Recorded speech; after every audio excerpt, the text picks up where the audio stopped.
Good afternoon students. हमारा business का 4th chapter चल रहा है। 4th चैप्टर में आज हम 4th चैप्टर का नाम है व्यावसायिक सेवा। व्यावसायिक सेवा में अभी हमने व्यावसायिक सेवा चैप्टर में हमने पढ़ा था कल बैंकिंग। ठीक है, बैंकिंग क्या क्या सुविधाएं प्रदान करती हैं, बैंकिंग के लाभ। आज हम पढ़ने वाले हैं बीमा कंपनियां। ठीक है, बीमा कंपनियों में जो हम बीमा कराते हैं उसके बारे में आज हम पढ़ने वाले हैं। ठीक है, सबको पता होगा वैसे बीमा क्या होता है। ठीक है, बीमा क्यों कराया जाता है? बीमा क्यों कराया जाता है? ताकि हम जोखिम से बच सके। ठीक है, इस वजह से बीमा कराया जाता है। जैसे किसी की मोटरसाइकिल चोरी हो गई, किसी के सामान में आग लग गई, घर में आग लग गई, ठीक है, माल चोरी हो गया, उसके लिए बीमा कराया जाता है। जो हमारी बीमा कंपनियां होती हैं वो हमारा पैसा लौटा देती हैं। ठीक है, अगर हमने बीमा कराया होता है तो देखो, हमारे जीवन में अनेक जोखिम व अनिश्चितताओं से भरा हुआ है। हमारे जीवन में ऐसी घटनाएं घटित हो सकती हैं जिसमें हमें हानि होने की संभावना होती है। ठीक है, अनिश्चितता सदैव रहती हैं। जीवन का कोई भी हानि पहुंचाने वाली घटना हो सकती है, जैसे मृत्यु हो जाना, विकलांग हो जाना, संपत्ति का आग लगना, माल चोरी हो जाना, कोई भी अप्रिय घटना आपके साथ घट सकती है। ठीक है, तो इसका विपरीत प्रभाव व्यक्ति पर पड़ता है, संगठन पर पड़ता है, जो कभी कभी उनकी जोखिम उठाने की शक्ति से अधिक होता है। ठीक है, उनका मतलब कि जोखिम उठाने की इतनी शक्ति नहीं है कि वो पूरा का पूरा जोखिम उठा सकें। इस वजह से बीमा कराया जाता है। बीमा जब कराया जाता है तो उसका जो जोखिम होता है सभी पर एक समान पड़ता है। ठीक है,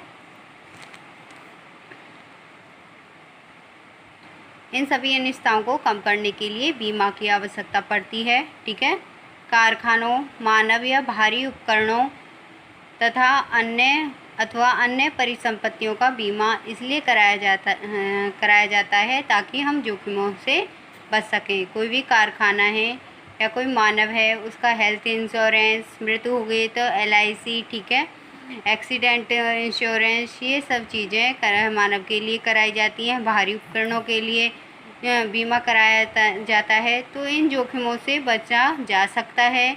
निवेश की राशि न डूबे, इसको ध्यान में रखते हुए वे लोग आपस में मिलकर जोखिम को रखते हैं। ठीक है, तथा एक समान कोष में जमा राशि करते रहते हैं और उस विशेष जोखिम जो विशेष होता है उससे हमें कम हानि होती है, क्योंकि वो हानि लोगों में बढ़ जाती है। समझ में आया? ठीक है, बीमा क्यों कराया जाता है? बीमा जोखिम से बचने के लिए कराया जाता है। जैसे किसी व्यक्ति की मृत्यु हो जाती है तो वो पैसा उसे मृत्यु के बाद LIC जो कराते हैं, मृत्यु के बाद उस व्यक्ति को वो पैसा मिलता है। किसको? जो नॉमिनेट होता है, जो उस व्यक्ति के द्वारा नॉमिनेट होता है कि मेरे मरने के बाद इस व्यक्ति को मेरा पैसा मिल जाए। वो आप उसकी वाइफ भी हो सकती है, बेटा भी हो सकता है, ठीक है, पिता भी हो सकता है, कोई भी हो सकता है। ठीक है, वो राशि उसे मिल जाती है। या आप बहुत ज़्यादा बीमार हो, आपके रेगुलर चेकअप करने के लिए हेल्थ इंश्योरेंस कराए जाते हैं ताकि आपके ऊपर बहुत ज़्यादा बोझ न पड़े। उसके लिए बीमा कंपनियां आपको आपका सारा खर्चा उठाती हैं। दवाइयों का, आपके रूम का, ये सब चीज़ें अगर आप बीमा करा लेते हो तो इन चीज़ों से बच सकते हो। ठीक है, यहाँ पे आपको एग्जाम्पल दिए हुए हैं बीमा किस किस के। अग्नि बीमा भवन निर्माण के लिए, अग्नि संवेदनी के लिए, अग्निरोधक उपकरण के लिए, इसके उपयोग की प्रकृति के लिए। मोटर बीमा जो कराया जाता है वाहनों के प्रकार, ड्राइवरों का ब्यौरा। इसके अंतर्गत व्यक्तिगत दुर्घटना बीमा, आयु, कद, भार, व्यवसाय। जीवन बीमा आयु, पूर्व, चिकित्सक ब्यौरा, धूम्रपान, मद्यपान आदतें, ये जिसको होती है उसके लिए जीवन बीमा कराया जा सकता है। ठीक है, अब हम पढ़ेंगे बीमा के कार्य। बीमा के क्या क्या कार्य हैं? सबसे पहले है निश्चितता प्रदान करना। बीमा कराने का प्रयोजन यही है कि जोखिमों से होने वाली हानि को बीमा के द्वारा भुगतान को सुनिश्चित करना होता है। जो हमारी जोखिम से हानि हुई है उसे बीमा के द्वारा भुगतान को सुनिश्चित करना होता है कि हमें अपना पैसा मिल ही जाएगा, ठीक है, अगर हमने बीमा कराया होता है। हानि कब और किस समय हो जाए किसी को नहीं पता है, ठीक है, तो बीमा इन सभी अनिश्चितताओं को दूर करता है, ठीक है। बीमाकृत के द्वारा बीमे की हानि की राशि प्राप्त होती है। बीमाकार को प्रीमियम इस सुनिश्चितता के लिए दिया जाता है। जो हमारा बीमाकार होता है उसको प्रीमियम देना पड़ता है बीमा कंपनी को।